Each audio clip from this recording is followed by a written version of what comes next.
Косе-босе. Направило си косенцето босенцето гнезденце, снесло си яйчица. Дошла кума Лиса под гнездото и рекла: Косе-босе, дай ми едно яйчице.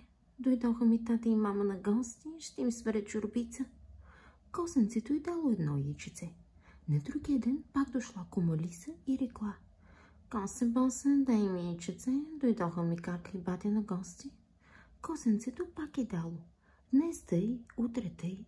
Останало на косенцето само едно яйчице. Дошла пак кума Лиса и рекла: Косенце, босенце, дай ми яйчице. Нямам, Лиске, отговорило косенцето. Като нямаш, тебе ще изям. Заплакало косенцето, дало си и последното яйчице. На сутринта минало куче през гората. То видяло косенцето, че плаче, и попитало: Защо плачеш, косе-босе? Как да не плача, кученце? Всяка сутрин идва кума Лиса и ми взема по едно яйчице. Вземи ги всичките. Не можах да си отгледам пиленца. Тази сутрин пак ще дойде. Нямам какво да й дам. Сега мене ще изяде. Не плачи, косе-босе. Аз ще се скрия ей тук в шумата.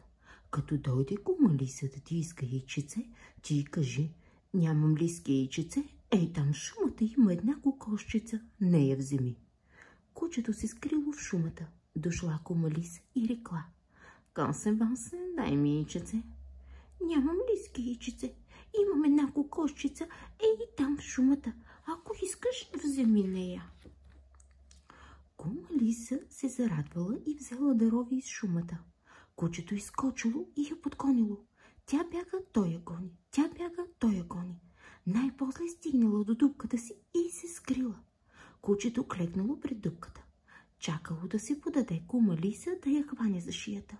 Кума Лиса не знаела, че кучето я варди отвън, и взела да пита краката си: Я кажете, краченца, как викахте, когато ви гонеше кучето? Беш, Лиске, да бягаме, беш, Лиске, да бягаме, беш, Лиске, да бягаме. Мили какини, краченца, кака ще им купи чехлички? Ами вие, очички, как викахте?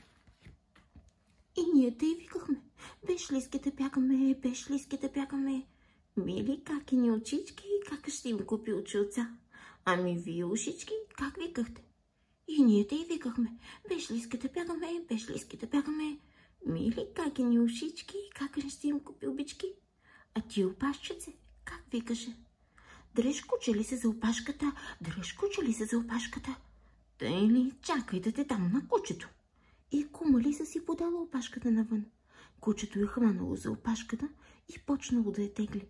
Лиса дърпа навътре, кучето тегли навън. Тя навътре, то навън. Най-после я издърпало и скока върху нея. Разкъсало и кожухчето.